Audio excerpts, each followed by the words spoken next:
Hello my dear students. After completing part 1 of chapter 1, now we will shift on part 2 of the same chapter, and this one is from class 7 science. So what we have to learn in this part 2 video? So here are the contents.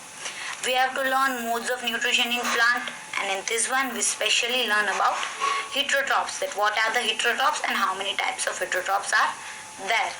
And at the end, the last point of your chapter, and that one is replenishment of soil. So this one is a content of your part 2 video. But before going, we just summarize our part 1 video, that what we have to learn in part 1 video. So in part 1, we will learn what is nutrition and how many types and how many modes of nutrition are there. So there are mainly two modes of nutrition, that is autotrophic nutrition and heterotrophic nutrition. Autotrophic nutrition we already covered in part 1 video. So now we will shift on part 2, and that one is this one.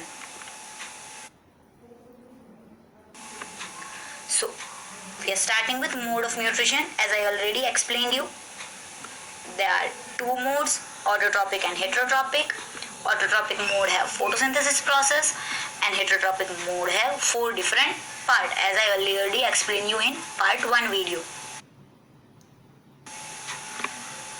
So what is the other mode of nutrition except autotrophs? So the other mode of nutrition except autotroph, and that one is heterotrophs. So there are some plants which do not have chlorophyll, because already we learn in autotrophs that plant have chlorophyll, and this chlorophyll will help in a photosynthesis process and plant will make their own food.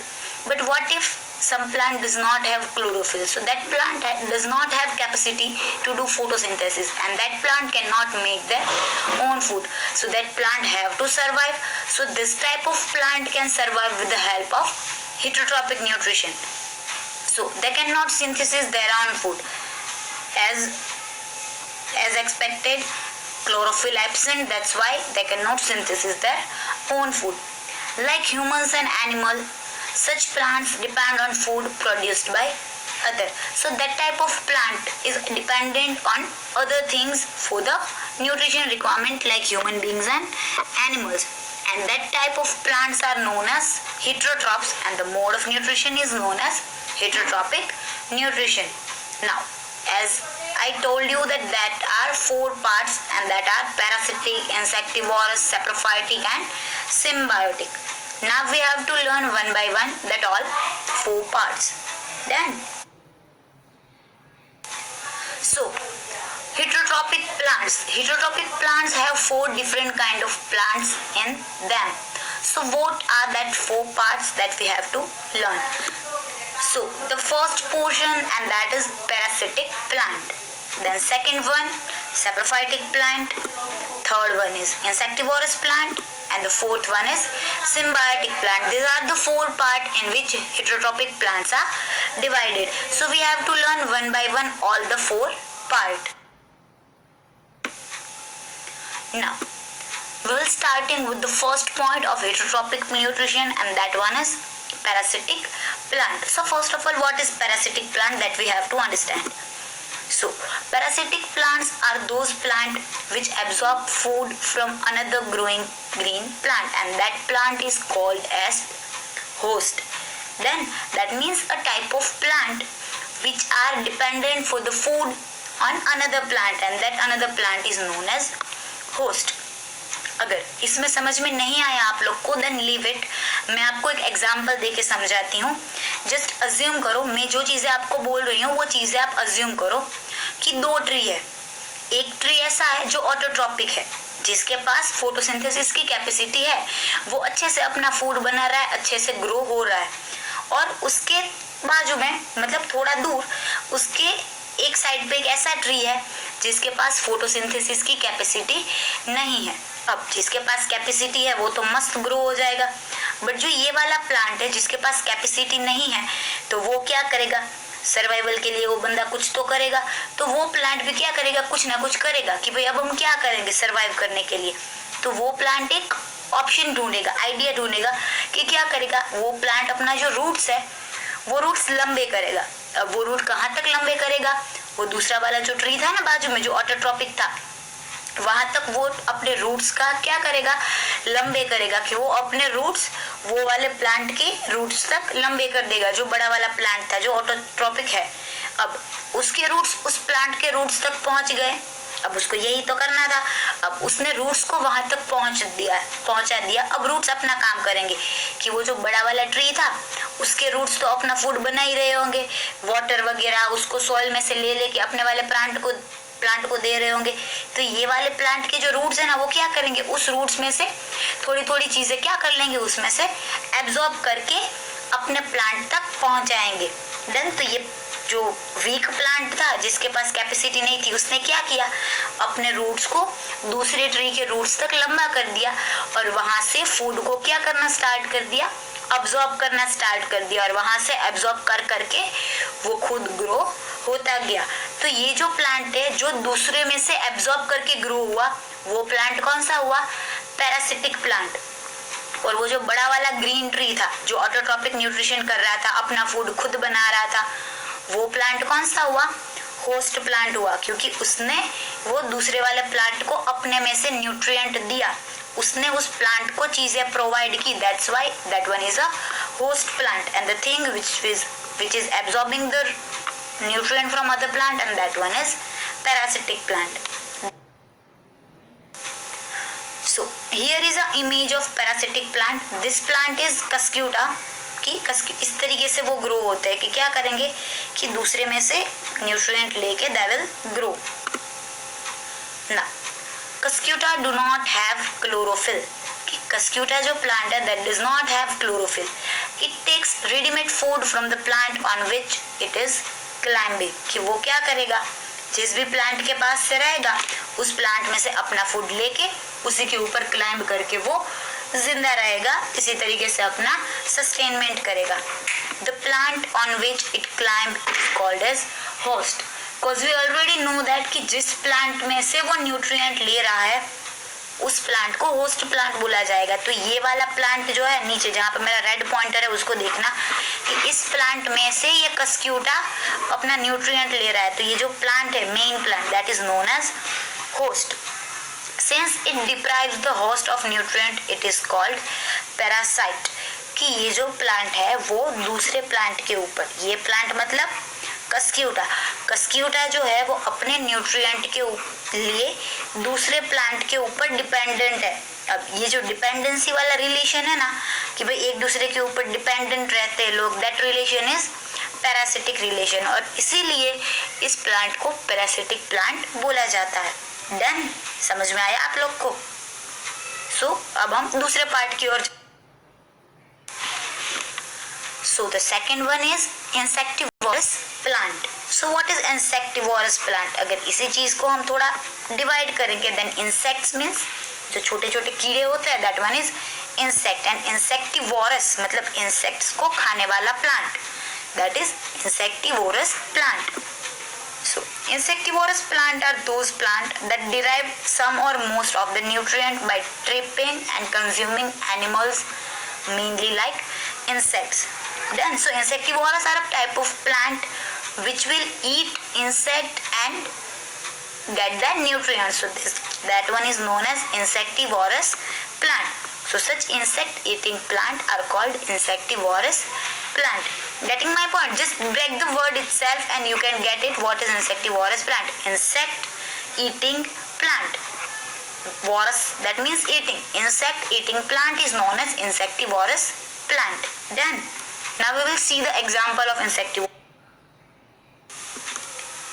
So the first one is pitcher plant. Pitcher plant is one of the best example of insectivorous plant. Now what it works?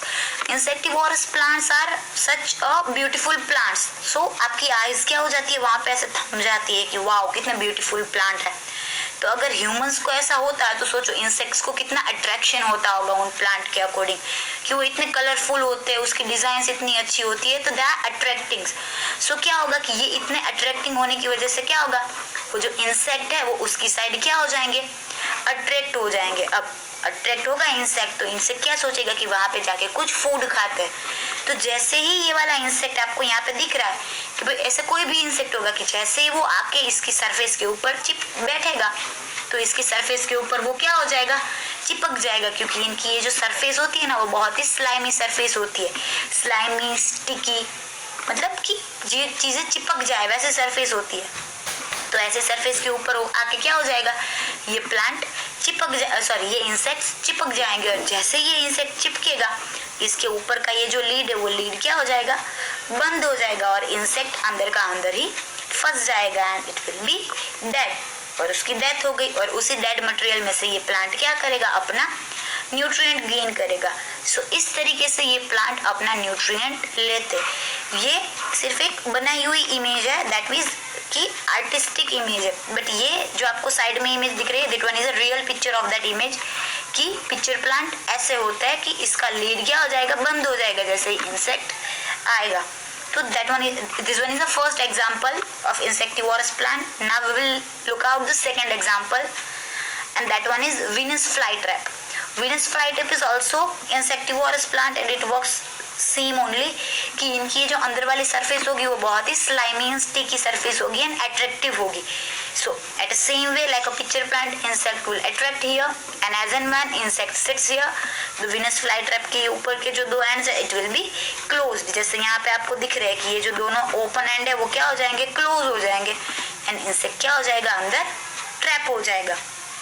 Then I hope you understand what is insectivorous plant. So now we will move on the third part. And the third part is saprophytic nutrition. So again, what is saprophytic? Let me see. So the mode of nutrition in which organisms take in nutrient in solution from dead and decaying matter is called saprophytic nutrient.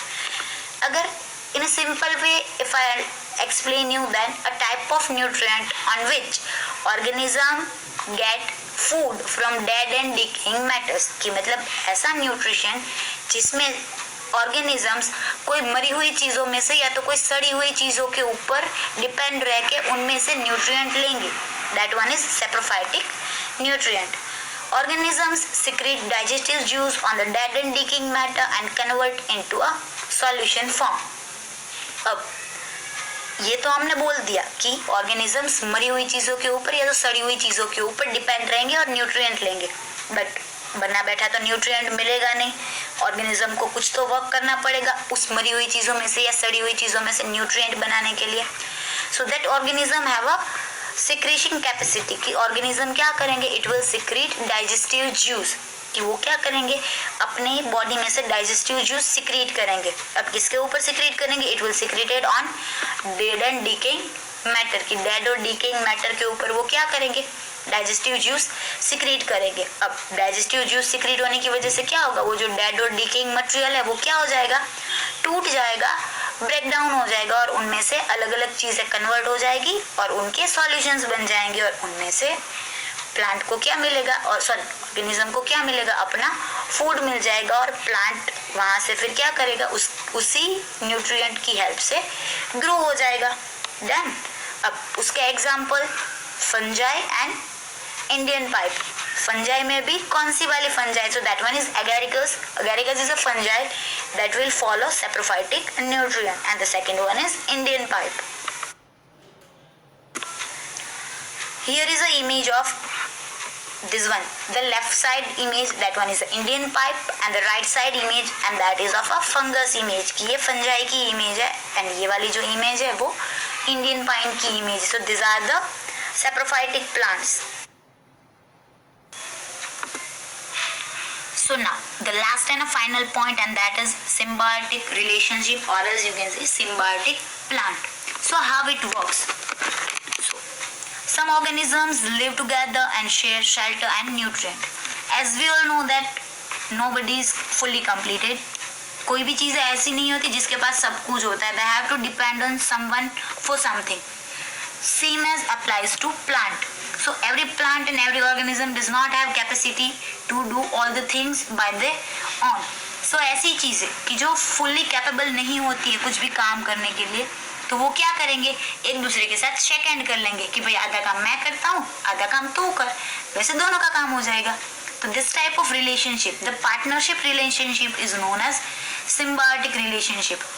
कि इसमें क्या करेंगे, आधा काम एक बंदा करेगा, दूसरा आधा काम दूसरा बंदा करेगा, और फिर वो दोनों की हेल्प से क्या हो जाएगा, ये पूरा काम खत्म हो जाएगा। So that relation is symbiotic relationship. तो ये पार्टनरशिप को आप सिम्बायोटिक के साथ कैसे कोरिलेट करोगे, ऑर्गेनिजम्स के साथ कैसे कोरिलेट करोगे, तो इसमें क्या होगा कि वो जो दो अलग अलग ऑर्गेनिजम्स हैं वो क्या करेंगे, एक दूसरे के साथ रहेंगे, और एक दूसरे के साथ रह के ही वो या तो एक दूसरे को शेल्टर प्रोवाइड करेंगे या तो एक दूसरे को फूड प्रोवाइड करेंगे।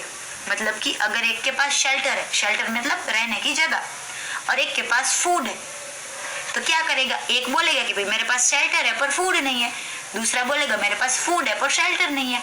तो फिर वो दोनों क्या कर लेंगे, साथ में रह लेंगे कि भाई इसकी वजह से दोनों को शेल्टर भी मिल जाएगा और फूड भी मिल जाएगा। तो at same work is done by fungi. Fungi क्या करेगी, प्लांट के जो रूट्स होता है ना, प्लांट के रूट्स में कुछ रूट नोड्यूल्स होते हैं। आप जब भी कोई प्लांट को ऐसे जमीन से उखाड़ते हो तो जब भी आप उसके रूट्स देखोगे ना, तो उसके रूट्स के ऊपर आपको छोटी छोटी नोड्स दिखेगी, छोटे छोटे ऐसे क्या बोलते हैं आप, मिट्टी के गड्ढे जैसे, ढेर जैसा दिखेगा, बहुत छोटा छोटा। That one is a root nodules. उस रूट नोड्यूल्स के अंदर ऑर्गेनिजम्स रहते हैं जो क्या करेंगे, एटमॉस्फेयर का नाइट्रोजन जो है वो प्लांट को देंगे, और प्लांट क्या करेंगे, उसको शेल्टर देंगे और फूड देंगे। तो ये हेल्प हो गई एक दूसरे की। So that one is symbiotic relationship. So that can be followed by lichen also, and that will be a leguminous plant also. अब इसी चीज को मैं आपको डिटेल में समझाऊंगी। अब ये जो मैंने आपको समझाया ना, बैक्टीरिया प्लांट को देता है, प्लांट बैक्टीरिया को देता है, इसको हम डिटेल में पढ़ेंगे। So don't be confuse. So here is a image of lichen. Lichen is nothing else but a combination of fungi and alga. एक फंजाई है एंड एक algae है, दोनों अलग अलग ऑर्गेनिज्म है, बट दोनों के पास टोटली कैपेसिटी नहीं होती वर्क करने की। तो क्या होगा कि जब ये दोनों चीजें एक दूसरे के साथ मर्ज हो जाएंगी, फंजाई एंड algae, जब ये दोनों मिक्स हो जाएंगे तो वो क्या फॉर्म कर देगा, इस तरीके से लाइकेन फॉर्म कर देगा। ये जो आपको स्ट्रक्चर दिख रहा है ना, ये that one is a lichen. अब लाइकेन होता क्या है, in lichens a chlorophyll containing partner which is an alga and a fungus live together। कि भाई लाइकेन में क्या होगा, algae और फंगस दोनों क्या रहेगी, साथ में रहेगी। algae क्या काम करेगी, फोटोसिंथेसिस करके फूड बनाएगी, फंगस क्या करेगा, शेल्टर ढूंढ के शेल्टर प्रोवाइड करेगा। सो फंगस की हेल्प से शेल्टर प्रोवाइड होगा, alga की हेल्प से फूड प्रोवाइड होगा। तो ये दोनों साथ में रह के क्या बना देंगे, लाइकेन बना देंगे। Now, the fungus provides shelter, water and minerals to the alga, and in return alga provides food which is prepared by photosynthesis, done as I already teach you. Now, the next point and a last point of your chapter number 1, that how nutrients are replenished in the soil। कि भाई nutrient को soil में आप replenish कैसे करोगे। अगर एक ही soil के ऊपर आप कंटिन्यूअसली कोई भी क्रॉप ग्रो कर रहे हो, कोई भी प्लांट ग्रो कर रहे हो, तो उस सॉइल की भी कुछ कैपेसिटी होगी कि एफ कैपेसिटी के बाद कुछ वो नहीं प्रोवाइड कर सकता, न्यूट्रिएंट उसके खत्म हो जाते।